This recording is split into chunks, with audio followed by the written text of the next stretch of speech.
"You're old."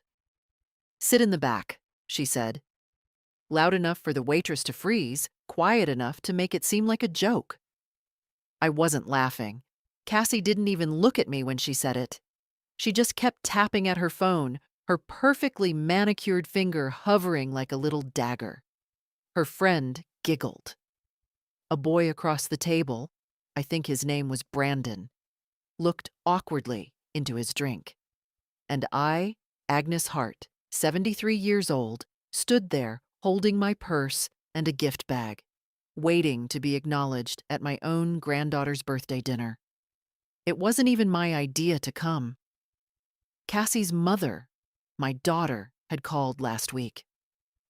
"Mom, Cassie really wants you there." She picked out a restaurant. It's that fusion place by the lake.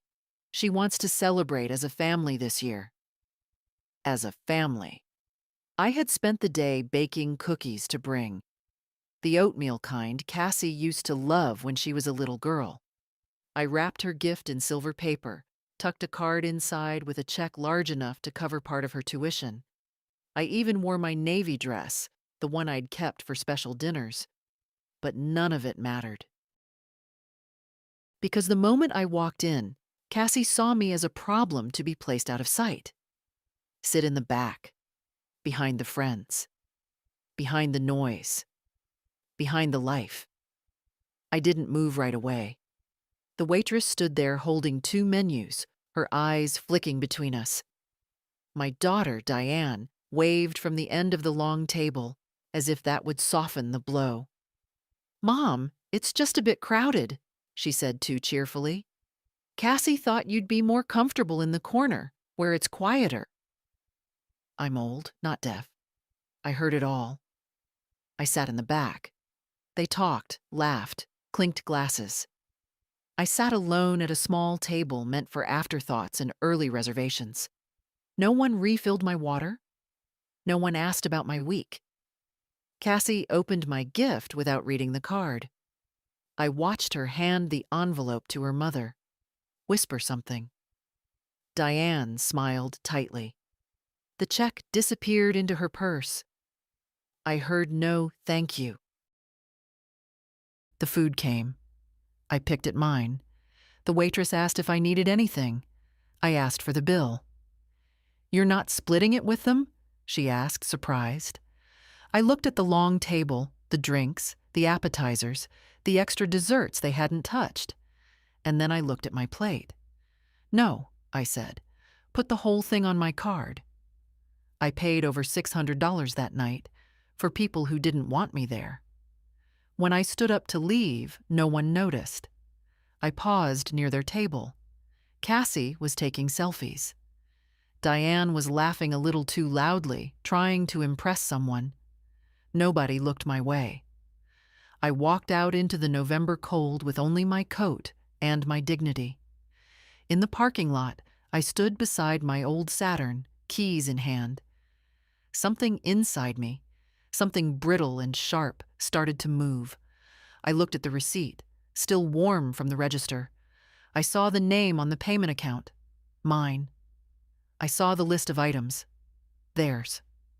I saw a pattern, one I'd ignored for far too long. Years of paying, of giving, of being quiet. Tuition help, grocery cards, car repairs, birthday checks, rent emergencies. And now, a birthday dinner where I was told to sit in the back. I got into the car and sat still for a long while, the engine running. The heat blew against my legs. I opened the glove box and found an envelope, the copy of the bank's fraud alert brochure they'd given me months ago, after someone tried to open a card in my name. I never thought I'd need it. But now, the memory of that envelope burned in my hand. At home, I took off my coat and placed it neatly on the chair. I put the kettle on. I turned on the lamp in the corner, the one with the dusty shade and the chipped base. The house was quiet. Too quiet for someone who'd raised a daughter and helped raise a granddaughter. Too quiet for someone who'd paid so much, and received so little. I sat down at the table, opened my laptop, and logged into my bank account. I clicked on Transaction History. Then I opened a new tab, searched for Report Suspected Fraud, and began typing. When you sit alone in a house that's too quiet, you hear everything. The hum of the fridge, the whisper of the heater, the way your own breath seems too loud. That night, I sat in the kitchen with a cooling cup of tea and the weight of 73 years pressing down on me. There was a time this table was noisy. Diane as a teenager, slamming her books down. Cassie as a child, coloring with her tongue poking out. George, my husband, reading the newspaper and muttering about politics. Now, there's just me, and the soft clink of a spoon against porcelain. The folder I pulled from the drawer was thick, too thick, labeled neatly in my handwriting, Family Expenses. Old-fashioned, maybe, but I liked paper. Paper told the truth. Inside were years of check stubs, receipts, notes written in Diane's fast cursive. Mom, can you cover Cassie's braces just this once? Promise I'll pay you back. Emergency fund needed. Rent situation, long story. We'll explain later. Could you co-sign the loan for my car? It's just until my credit improves. I flipped through the pages like a woman thumbing through evidence at her own trial. There was the invoice from the summer camp Cassie loved, nearly $3,000, paid in full by me. There were the bills from the private school, the emergency vet visit for that awful little dog Diane insisted was a therapy animal. Even Cassie's college meal plan. I covered a semester when Diane said she was between jobs. How many times had I said yes, thinking it was love, thinking it was duty? I looked around my small, clean kitchen. Everything in its place. Everything earned. George and I had worked for this house. I had balanced budgets at the office for 32 years. I had packed lunches, sewed hems, taken in work on the weekends. And now I paid for dinners where I was told to sit in the back. There was no anger that night, just something else, like when a splinter finally works its way out of your skin. Painful, but clean. I pulled out my notebook, the one I used for serious thinking. At the top of the page, I wrote, "Non-essential payments to family, to review." And then, line by line, I began listing them. $800 monthly transfer to Diane, labeled as support, $150 for Cassie's phone bill, $100 toward their streaming and cable subscriptions, auto payment for Diane's car insurance, $220 medical co-pay reimbursements, inconsistent but frequent credit card. I had added Cassie to, for emergencies only, balance, $2,141. I stared at that last one the longest. She used it for makeup, for designer shoes, for some sushi subscription I didn't even know existed. I'd asked her about it once. She said, "Oh, I thought you knew. Mom said it was okay?" Of course she did. I turned the page and began writing again. This time, just one sentence. They don't love you. They use you. It looked harsh in my handwriting. I didn't want to believe it. But the truth has a way of scratching its way to the surface. The teacup was empty by then. I stood, rinsed it carefully, and placed it in the rack to dry. Then I walked to the bedroom, opened the safe, and pulled out a folder labeled Legal. Inside, my will, a power of attorney. The documents I had prepared 5 years ago, naming Diane as my financial proxy in the event of incapacity. I stared at the signature line. Tomorrow, I would call the bank. Call my lawyer. Make it clear. I was not incapacitated. I was not confused. I was not old in the way they wished I was. I was still here, and I was done paying to be invisible. The next morning, I was up before the sun. Old habits. My body still believed it had work to do, that there was a desk to get to, accounts to balance, reports to file. But my calendar was empty now. No appointments, no errands. Just one task I'd written at the top of my notebook. Take it back. I sat at the kitchen table with a fresh cup of tea and reread the numbers from the night before. Then I picked up the phone and dialed the bank. "Thank you for calling East Haven Mutual," said a cheerful voice. "This is Kelly. How can I help you today?" "My name is Agnes Hart," I said calmly. "I'd like to speak with a manager regarding my accounts. It's a sensitive matter." She hesitated, then switched her tone. "Of course, Mrs. Hart. One moment." A click, a brief silence, and then a man came on the line. "Mrs. Hart, this is Mr. Dalton, Senior Account Services. How can I assist you?" "I need to freeze 2 cards," I said. "One of them has a secondary user, Cassandra Hart. I want her removed and the balance transferred to me, immediately." There was a pause. "Yes, of course," he said carefully. "May I ask, is the secondary user a relative?" "She is. My granddaughter." "And I believe there's been misuse of the card." "I see. We can start with a review. If there are transactions you don't recognize—" "I recognize all of them," I cut in. "That's not the issue. The issue is consent. None of them were authorized by me directly. And going forward, I will not be paying for another designer purse or subscription box in her name. Cancel the card. Send me the balance. I'll handle it." He cleared his throat. "Understood, Mrs. Hart. I'll make a note and send the authorization forms to your email. Anything else?" "Yes," I said. "There's a monthly transfer of $800 to Diane Hart. Cancel it.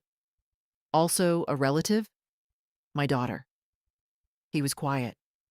Maybe he was waiting for me to soften, to laugh and say, "Oh, never mind, it's family." But I didn't. "I'd also like to change the security contact and remove her name as backup. She's no longer to have access to my information. I'll process those changes for you. But please be aware, some of these modifications may require in-person verification. I'll come to the branch today." He hesitated. "Mrs. Hart, may I ask, has something happened? We've noticed a lot of generosity on your part over the years." I let out a breath. "Yes, that's exactly what happened. Too much generosity. Too little respect." "Understood," he said, and his voice was softer this time. "We'll have everything ready for your visit." After I hung up, I sat still for a while. The kitchen felt different. Not bigger, not brighter. Just mine again. By the time I arrived at the branch, the sky had cleared.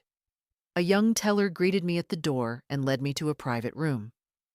Mr. Dalton, a kind-looking man with graying temples, met me with a folder already prepared. We went over everything. 2 cards canceled, 1 balance consolidated, all monthly transfers halted, Diane's name removed from backup access, Cassie's from the authorized users list. At the bottom of the folder was my old power of attorney document. "This names your daughter as sole agent," Mr. Dalton said gently. "Would you like to update this?" I nodded. "Destroy it. I'll speak to my attorney about a replacement." "Do you have someone in mind?" I smiled. "Yes, myself." He chuckled. "I think that's an excellent choice." We shook hands. As I walked out of the bank, I felt it. Not pride exactly, not yet, but something better. Control. It was mine again. That afternoon, I sat on the porch with a sandwich and a glass of lemonade. Across the street, the neighbors' grandchildren played in the yard, laughing. I wondered how long it had been since I'd heard Cassie laugh like that around me. Not politely, not distractedly, but with real warmth. Years, maybe. I wasn't angry anymore. I was awake. And for the first time in a long time, I was ready to do something about it. I still remembered the smell of police stations from the old days: ink, coffee, and dust. This one was newer, but it carried the same quiet weight, the same silence that pressed down on the edges of things. The officer at the front desk didn't look more than 30. He smiled politely, then blinked when I handed him a manila envelope. "I'd like to report a financial incident," I said. He glanced down at the envelope. "Of course. Is this regarding fraud on your account?" "Yes," I said evenly. "The fraud was committed by someone I know." I expected surprise, maybe discomfort, but instead he nodded, motioned to a small room behind the glass doors, and said, "Right this way, ma'am. Detective Harmon will assist you." Detective Harmon looked like someone who'd seen a bit too much in life. Lines around his mouth. Frown already forming as he greeted me, but when I sat down and opened my folder, he straightened slightly. "You're prepared," he said. "I was a bookkeeper for 30 years, I replied. "I document everything."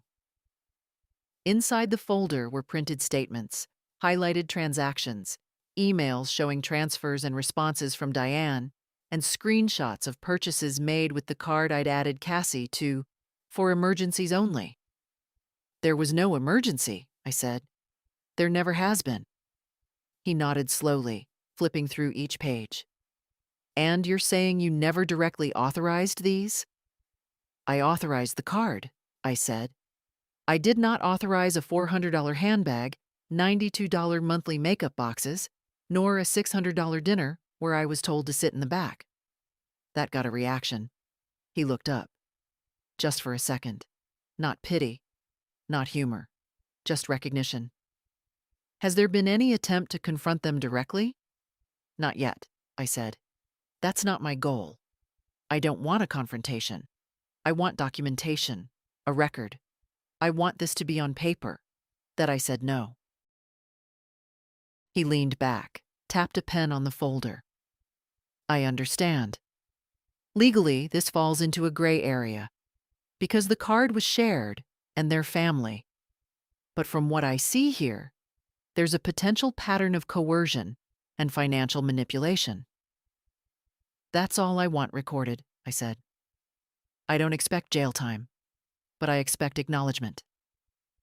"And what would you like to do with this report?" "I want it filed, in my name.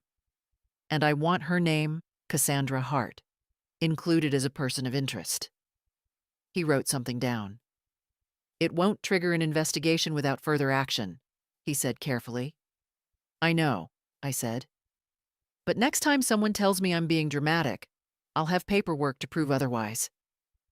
He nodded, gathered the pages, and slid a copy across to me. I left the station quietly. No dramatics, no speeches. Just a woman walking into the sunlight with a copy of her own boundaries. Printed, signed, official. At home, I placed the folder inside my safe. Not because I was afraid, but because it mattered. That evening, Diane called. First time in weeks. "Hi, Mom," she said lightly. "I was wondering if the bank called you. There's been a weird freeze on Cassie's card. And some issue with the transfer. I didn't want you to worry."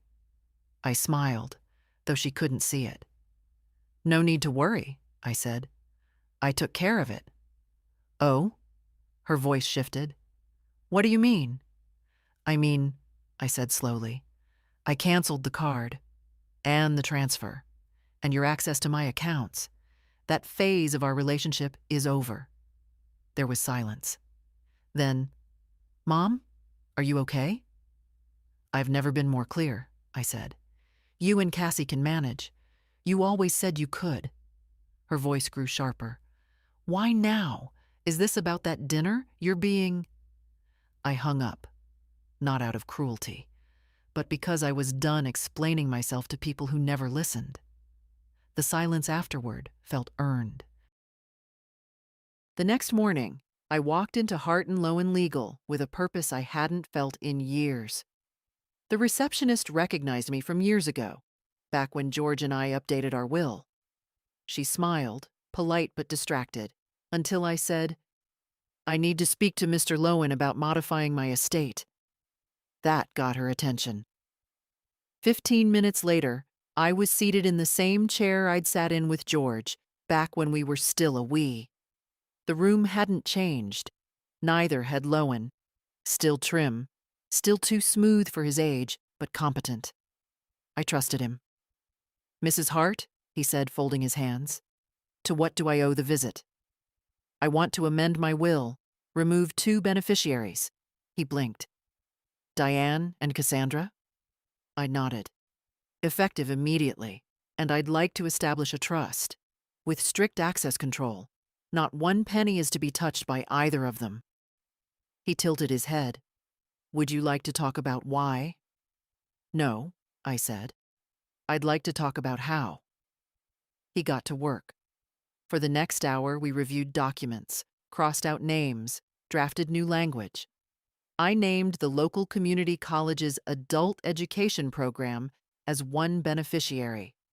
I named a neighbor who'd checked in on me during winter as another. I set aside funds for the upkeep of the veterans' garden George used to volunteer in. And for the final portion, I created a trust for a future granddaughter not yet corrupted by entitlement. Lowen raised an eyebrow at that. I didn't explain. By the end, I was tired.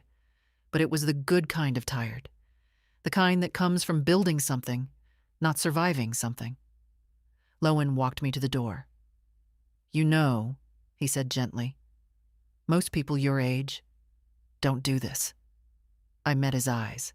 "Most people my age think they're too old to change anything." "And you don't?" I smiled. "I'm 73, not gone." He chuckled and held the door for me. "Fair enough, Mrs. Hart." Back at home, I made a sandwich, fed the birds, and sat by the window. The phone rang. I didn't answer. Another call, then a text. From Cassie. "Grandma, did you really cancel my card? This is insane. I can't even Uber home." I stared at the message for a long time. Then I typed, "There's a bus. You're young. You'll be fine." I didn't send it. I deleted the message. Turned the phone off. I wasn't interested in teaching lessons anymore. I was building walls. Quiet, necessary walls. And for the first time in years, I wasn't afraid of what would be left on the other side. It was early evening when the second call came, this time from a number I didn't recognize. I let it ring, then again, and again. On the 4th try, curiosity got the better of me. "Mrs. Hart?" The voice was brisk, male. "This is Jonathan Leeds from East Haven Mutual's Fraud Prevention Unit. I believe you submitted a report yesterday?" "Yes," I said, setting down my tea. "I did." "We've reviewed the documents you provided, and I'd like to walk you through our findings. Do you have a moment?" "I do," I said, reaching for my notebook. "We've identified 17 transactions tied to a card under your name with secondary access granted to Ms. Cassandra Hart. These include purchases from high-end retailers, a luxury subscription service, and several entertainment expenses exceeding the usual profile on your account." I already knew this, but hearing it laid out like evidence, clean, clinical, hit differently. "In addition," he continued, "we found 2 instances of wire transfers initiated from your account without verified 2-factor approval. They appear to have been authorized via saved credentials, potentially from a device tied to your daughter, Diane Hart." I didn't speak for a moment. "Mrs. Hart, are you aware of these transfers?" "No," I said calmly. I didn't authorize them, but I suspected something like this was happening. He took a breath. In that case, we're legally required to escalate this for potential investigation. However, because the parties involved are family, many clients prefer to resolve this privately. Not this client, I said. Make it official. Escalate. Understood, he said quietly. We'll open a formal inquiry. You may be asked for further statements. Is that acceptable? Yes, I said. I want this on the record. After we hung up, I sat in the silence again. A different kind this time. Not empty, not aching, just still. My phone buzzed again. Cassie, this time in all caps. What did you tell the bank? They're saying I'm under investigation? A second message followed. This is crazy. Why would you do this to family? I typed one line. Because family shouldn't steal. Again, I didn't send it. Some things don't need responses. Some truths, once set in motion, don't need defense. Later that night, Diane called. I let it go to voicemail. Then a text came through. Mom, we need to talk. You've made a big mistake. Please call me. I didn't call. Instead, I opened my notebook and crossed out a word I'd written weeks ago. Obligation. And beneath it, I wrote a new one. Closure. The next morning, they came in person. I knew they would. It was only a matter of time. I heard the car door slam before I saw them. Diane's SUV, pulling into my driveway like it still had the right to. Cassie got out first. Fast, angry, not a trace of the girl I once cradled in my arms. Diane followed, her walk slower, deliberate. Both wore sunglasses despite the overcast sky. I didn't move from the kitchen window. Let them knock. And they did. Hard. Twice. Then again. I opened the door not wide. Mom, Diane said, breath tight. Can we come in? I looked at them both. Why? Don't do this, she said quickly. We're not doing this at the door. I stepped back. Let them in. They walked past me like they still lived here.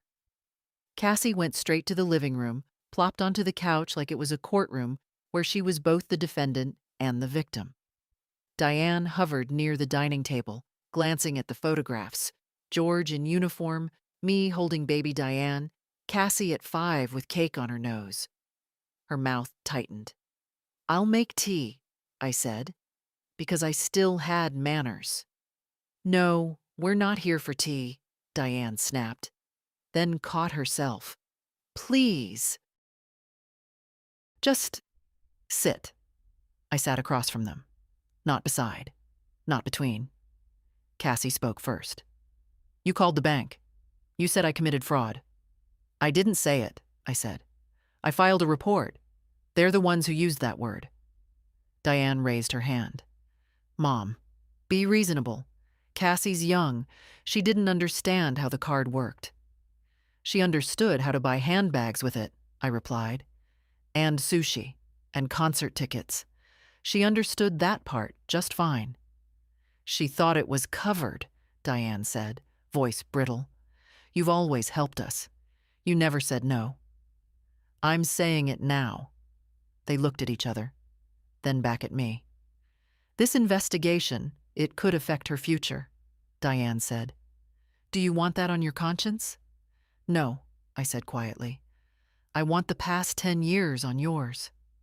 Cassie rolled her eyes. Oh, come on.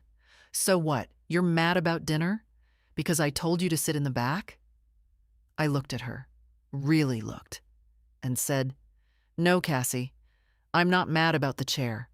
I'm mad about the years I spent giving, time, money, love, and getting indifference in return.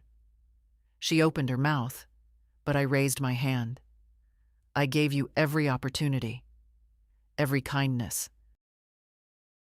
I paid for your school, your phone, your clothes. I paid for your future. And the moment I expected basic respect, You showed me what I meant to you. Diane broke in. So what? You're cutting us off? Over a few miscommunications? I leaned forward. No, I'm not cutting you off. I'm finally cutting the rope I've been dragging you both with for too long. They sat in stunned silence. You're angry now, I continued. You'll talk. Maybe you'll cry. Maybe you'll threaten. But eventually, you'll leave, and I'll still be here. With my house, my accounts, my name, my peace. Cassie stood abruptly. I can't believe you're doing this. You didn't believe I'd ever stop, I said. That's why it worked for so long. She stormed out. Diane lingered a moment longer. Her voice was lower now, almost broken. You're choosing pride over family. No, I said. I'm choosing dignity over manipulation. She left. The door closed behind her with a softness that hurt more than a slam. I stood alone in my quiet house again. Not victorious, not angry, just settled. I made myself that cup of tea, after all. And for the first time in years, I drank it while feeling like I didn't owe anyone anything. The day after the visit, I received an email from the bank. Subject: Account status, investigation update. Body: Mrs. Hart, per your request and recent findings, the accounts have been adjusted accordingly. The card issued to Cassandra Hart has been permanently closed, and the fraudulent activity flagged. The matter has been escalated to our legal department. Please find attached a formal summary for your records. I printed the PDF, 3 neat pages of legal clarity. I placed it in a fresh folder marked Cassandra Closed. I didn't feel triumphant, only clean. But word travels fast in small towns, especially among people who used to benefit from your silence. That evening, I received a call from the office of Cassie's employer, a young woman named Teresa. Mrs. Hart, I hope you don't mind us reaching out, she said gently. We're conducting a standard employment review, and as part of our internal ethics check, we were notified of an open investigation involving your granddaughter. Could you confirm whether the report was filed by you? I paused. I can, I said. I filed it myself. There was no sound for a moment. Then Teresa replied, carefully, I understand. Thank you. We'll treat that information confidentially. I didn't ask what they'd do with it. I didn't have to. Later that night, I received another text from Cassie. No all caps this time. You just ruined my job. Why would you do this to me? I read it once, then again. Then I typed back, you did this to yourself. I just stopped protecting you from the consequences. This time, I pressed send. No reply came. The next morning, my neighbor Linda came over with a tin of cookies. She hadn't heard everything, but she'd heard enough. Agnes, she said, setting the tin down, I hope you don't mind me saying, but it's about time. About time? You've been too kind for too long, she said. Everyone knew it. We all saw how they used you. I poured tea. And no one said anything. Linda shrugged. It's not easy, watching someone you care about be stepped on. It's harder being the one on the ground. She nodded. But you're not anymore, she said. You're upright, straight-backed. I didn't realize until that moment how much I needed to hear that. We drank tea and ate her dry cookies, talked about garden plans and winter coats. Not about Cassie, not about Diane. They weren't the center of my world anymore. That afternoon, I went through the house collecting pieces. Picture frames, old letters, mementos of times I now saw with clearer eyes. I didn't throw them away. I just moved them. Out of sight. Into a drawer. Not erased, but no longer in the center. That night, for the first time in years, I slept with the bedroom window cracked open. The cold air brushed my face, and I dreamed not of arguments or guilt or holidays spent waiting by the phone, but of silence, of light, of peace, of... The following week, I called my lawyer again. "Lowen," I said, as soon as he picked up, "I'm ready to finalize everything." He knew what I meant. We'd been drafting, editing, preparing, but now the choice was made. "I'll have the full trust and updated will waiting," he said. "You want me to remove them entirely?" "Yes. Diane and Cassandra. Remove them both. No inheritance, no executor rights, nothing." There was a pause. "You know this can't be undone quietly." "I'm not quiet anymore," I said, "and I'm not changing my mind." 2 days later, I sat in his office again, signing page after page. The pen moved steadily. My hands didn't shake. Lowen glanced at me once, halfway through. "You're sure?" "Absolutely." He nodded. "It's rare," he said, "to see someone this firm in their 70s. I looked up at him. "Maybe we're only firm after 70. Before that, we're still trying to be liked." After I signed the last page, Lowen leaned back. "Agnes, you've protected your estate. You've created a trust with provisions for education, charity, and one trusted neighbor as a secondary agent. You've locked it down airtight. And frankly," he smiled, "it's one of the clearest, cleanest documents I've ever seen." "Good," I said, standing. "I built my life in balance sheets. I might as well leave it that way." He walked me to the door. "Do you want to leave a letter for them?" he asked. "Something to explain?" I thought about it, then shook my head. "No. I've already spent years explaining myself. They weren't listening." That night, the doorbell rang. Not Diane, not Cassie. It was Margie, the girl who delivers groceries on Thursdays. She was early, but polite. She handed me the bag, then hesitated. "I hope it's not rude, Mrs. Hart, but is it true what people are saying? About your family? About the bank stuff?" I tilted my head. "What are they saying?" She shifted her weight. "That you turned them in. That you cut them off." I nodded. "That's true." She blinked. "I think that's the coolest thing I've ever heard." I laughed, short and surprised. She went on.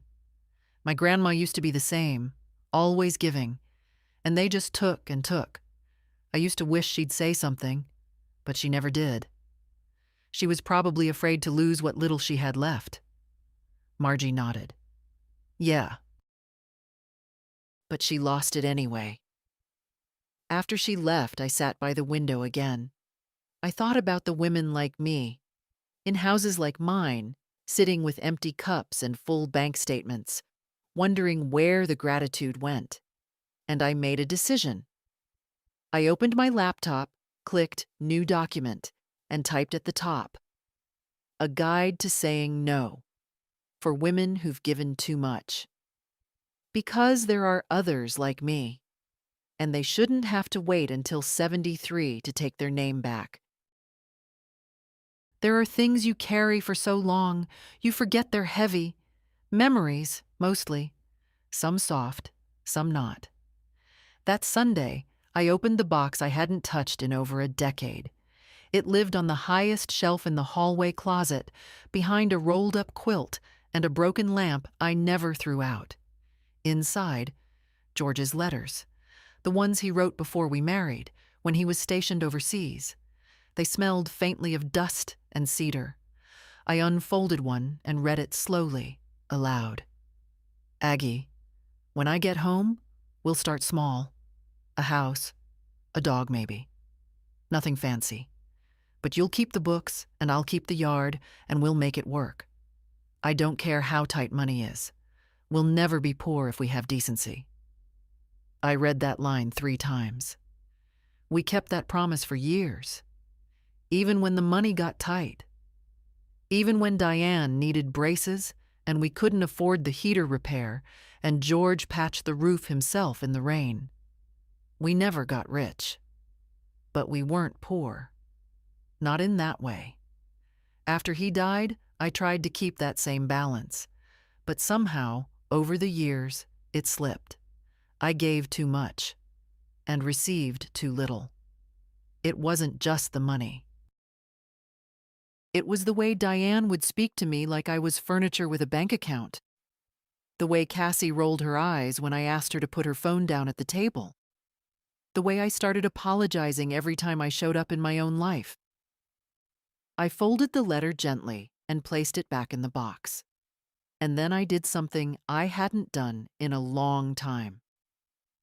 I pulled out the photo albums, not the ones with holidays and birthdays. Those were always posed, too perfect. I looked for the photos where people didn't know the camera was on. George, mid-laugh, with grease on his hands from fixing the car. Diane, 10 years old, building a snow fort with a hole in her mitten. Cassie, as a toddler, asleep on my chest, her little hand curled under my chin. There had been love, real love, before it turned into expectation. I stared at those pictures a long time, then put them back, one by one. Not out of bitterness, but to remind myself I wasn't wrong to give. I was just wrong to keep giving when it stopped being appreciated. The phone rang around 5 p.m. It was the community college. A woman named Joanna from the adult education office. "Mrs. Hart," she said. "We received your message about the planned donation. I just wanted to say, your contribution will fully fund 10 scholarships. 10 women, most of them over 40. Some single mothers. Some retraining after layoffs." I nodded, tears pressing behind my eyes. "Thank you," I said. "That's exactly where I wanted it to go." After we hung up, I sat at the table and looked around my home. Not the house, the home. It was quiet, but not lonely. George would have smiled at what I did. He wouldn't have liked the drama, maybe, but he'd have understood the principle. We'll never be poor if we have decency. I whispered the words again, like a benediction, like a vow. And I meant it. The first apology came on a Wednesday afternoon, and it wasn't even hers. It was Diane. A text at first, then a voicemail. "Mom, I think we need to talk. I know things got out of hand.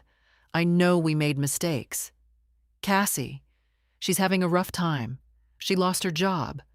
I just think maybe we could meet for coffee?" I listened to the message 3 times. She didn't say she was sorry. Not quite. She said things got out of hand, that mistakes were made. Passive voice, no ownership. But she asked to meet. I waited a day before I responded. "I'm not ready for coffee, but I'm listening." The next morning, she showed up unannounced. Again.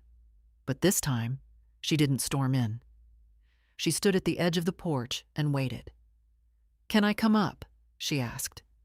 "You already are." She sat on the bench. I stayed in my chair.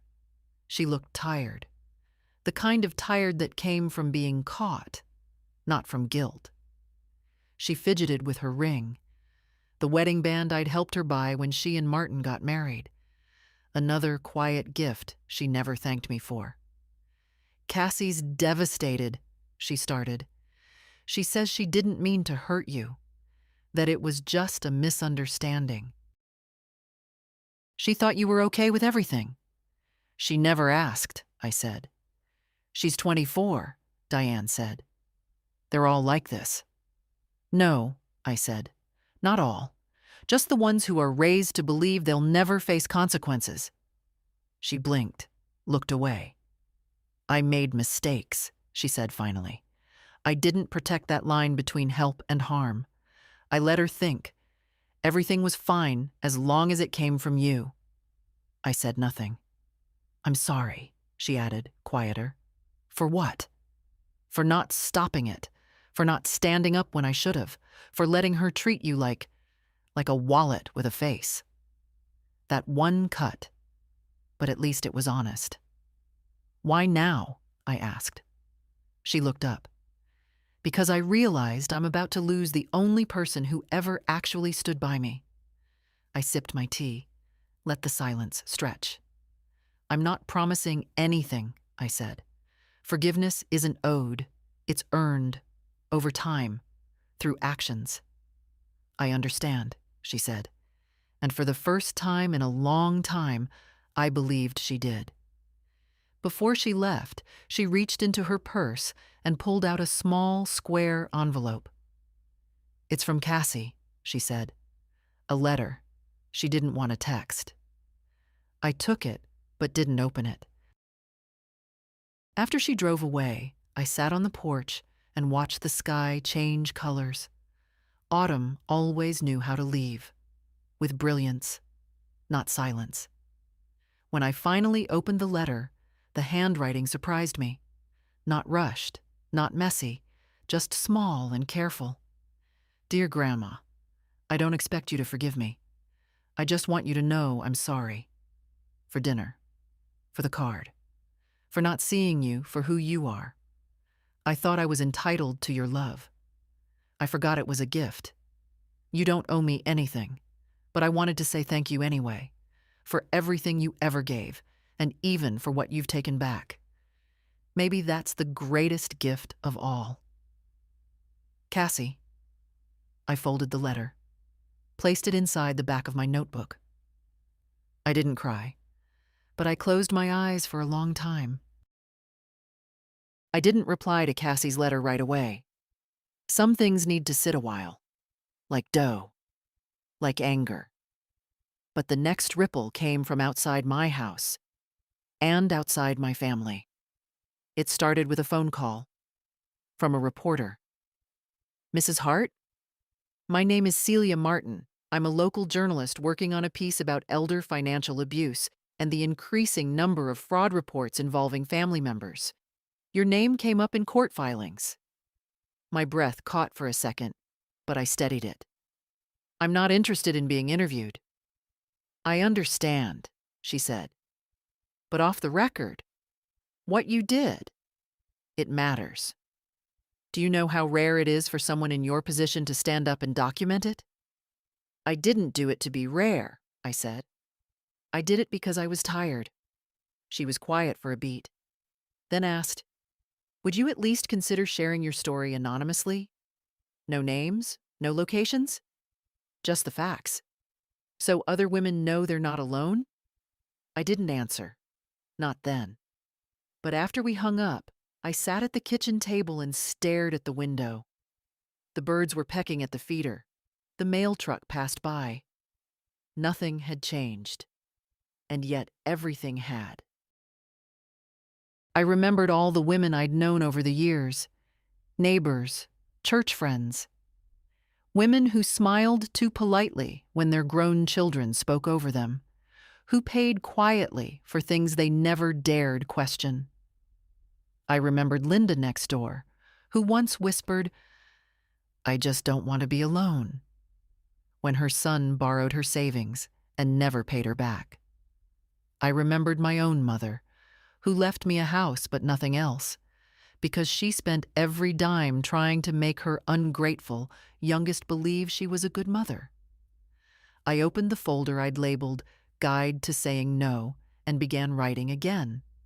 Not legal documents, not logs of money spent, just stories, not mine alone, but versions I'd seen again and again. A woman pays for her daughter's rent for 4 years, only to be told she's emotionally manipulative when she asks for a visit. A grandmother co-signs a loan she doesn't understand and loses her credit when her grandson defaults. A widow pays for a wedding she's not even invited to. I typed until my fingers cramped. Later that week, I emailed Celia. Subject: yes. Body: I'll tell the story. But not just mine. I want others to be heard too, even the quiet ones. especially the quiet ones. You can call it what you like. I call it taking my name back. Her reply was quick. Thank you. This will help more people than you know.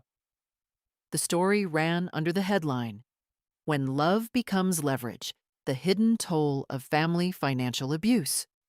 There was no photo of me, no quotes, but I read the article 3 times, and when I saw the final line, I knew my voice had made it through. Sometimes, the strongest thing a woman can say, after decades of giving, is simply, no more. The fallout came quietly, as most real consequences do. No slamming doors, no courtroom spectacle, just a letter in the mail, thin and official. To Ms. Agnes Hart, from East Haven, Mutual Legal Division subject, Resolution of Internal Fraud Review. We confirm that the account in question has been closed and associated unauthorized transactions have been documented. Further, per your cooperation and provision of supporting materials, the individual named as Cassandra Hart has been removed from eligibility for any future co-applications within East Haven Mutual or its affiliate institutions. This notice is for your records. No further action is required unless pursued through external legal channels. I folded the letter, placed it in the final folder I'd made for all this, labeled simply, Done. A few days later, the inevitable happened. Cassie's name was quietly removed from the consulting firm's website. Her LinkedIn changed, seeking new opportunities. No public scandal, just erasure, like most consequences for pretty girls with rich parents. But it was a mark, and she'd feel it. Sooner or later. She didn't contact me again, and I didn't expect her to. But Diane did. Another letter. This one handwritten. Mom, I won't pretend I agree with everything you've done. I still think you were too harsh. But I see you now. I see how tired you were. I see what I didn't before. All the times you said yes when no one else would. And I'm sorry I made you think that was just your job as a mother. I'm not asking to be added back into the will. I'm not asking for the money. I just want to find a new way to be your daughter, if you'll let me. I read that one slowly, then again, then put it in the same folder as the bank letter, not because it was done, but because it was documented. That week, the article from Celia started spreading. Women began emailing her, writing in. Some even found me, through whispers or luck or shared spaces. I started getting letters in my mailbox from women I didn't know. One, from a woman in Arizona, read, I left my son off the deed last week. For the first time in 20 years, I slept without fear.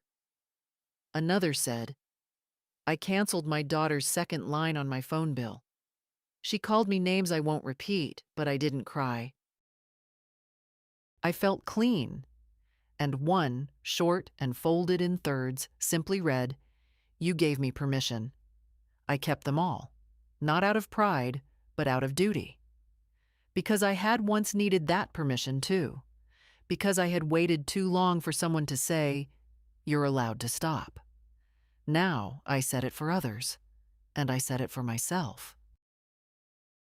I never thought peace would look like this. Not a grand gesture, not applause.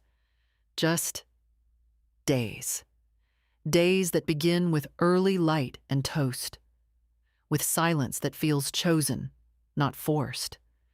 With a kind of quiet dignity that comes from knowing the door is locked, not to keep others out, but to keep yourself in. One morning, I walked to the post office. Not for letters, just for movement.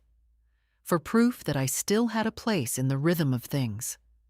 The clerk, a woman younger than Diane but older than Cassie, recognized me from the article. You're the woman, she said softly. The one who said no. I nodded. I think about you when I talk to my mother, she added. I think about not becoming the kind of daughter who waits until it's too late. I smiled, gently. Then don't. She handed me a package. I hadn't ordered anything. Back home, I opened it. Inside, a small frame. In it, a printed quote from the article, mounted carefully. You're allowed to stop. You're allowed to keep what's yours. Even your name. No note. No return address. Just that. I placed it on my hallway table. Let it live by the door. The last thing I saw when I left and the first thing I saw when I came home. That evening, I sat by the window and watched Linda work in her yard. She looked up and waved. We weren't close, not in the daily kind of way, but she had seen my lights on when no one else noticed. She had knocked when Diane hadn't. That counted. I wrote her a small card that night. Nothing long. Just, for all the times you saw me when others didn't, thank you. I slipped it into her mailbox the next morning. No response came. She didn't need to reply. Sometimes acknowledgement is its own language. That Sunday, I visited George's grave. I hadn't gone in months, not out of avoidance, just necessity. There had been too much to survive first. I brought fresh flowers, the yellow ones he liked, stood by the stone, traced the letters of his name. I did it, I said aloud. I didn't let them take me with them. The wind moved through the grass. I wish you'd seen it, I whispered. But maybe you always did. I stayed until the light changed, until the quiet felt complete. Then I walked home. Slowly, proudly. And I slept that night without locking my jaw or bracing my heart, because the storm had passed, and I was still standing. There is a freedom in being forgotten. It sounds bleak, but it isn't. When they stop calling, stop asking, stop assuming, what's left is you, just you, and your breath, and your days, and your choices. No more playing roles. No more giving because it's expected. No more showing up to be sat in the back. Now I sit where I want. The library, the cafe on 5th Street, the front pew at church. I speak when I have something to say, and I say no without apologizing.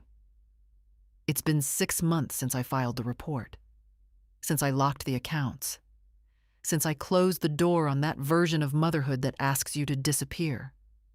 Diane writes occasionally, not to ask for money, just words. Sometimes I answer. Sometimes I don't. We're building something quieter now, slower. I don't know what it is yet, but it's honest, and that's new. Cassie hasn't written again. I hope she's learning, but that's her story to write. Mine is already changing shape. I've started teaching, a workshop once a month at the Adult Education Center. It's called Financial Boundaries: Protecting Your Name. 20 women came the first time, 50 the next. They come with folders, with questions. With guilt so thick you can see it in their posture. I tell them what no one told me. You're not selfish. You're not cruel. You're not broken for wanting to be respected. You are not a bank. You are not a babysitter unless you want to be. You are not responsible for fixing the holes in everyone else's boat while yours sinks. And when they cry, and they always do, I let them. Because sometimes the first no sounds a lot like grief. I'm still learning that too. Some mornings, I miss the noise, the version of life where I was needed, where the phone rang and the calendar filled and the house was loud. But then I open the curtains. I hear the birds. I stretch my arms without aching. And I remember being needed isn't the same as being loved. Now I am both. But first, by myself. If you're reading this, maybe quietly, maybe late at night, Maybe wondering if it's too late to draw your line. I'll tell you what I tell them at the end of every class. It's not too late. You're not too old. And nothing given in love requires your silence in return. If this story touched something in you, share it. Send it to the woman who always pays, the grandmother who sits in the corner, the mother who's told she's dramatic. Let them know they are not alone. And if you see yourself in my words, tell me. Leave a comment. I'll be reading.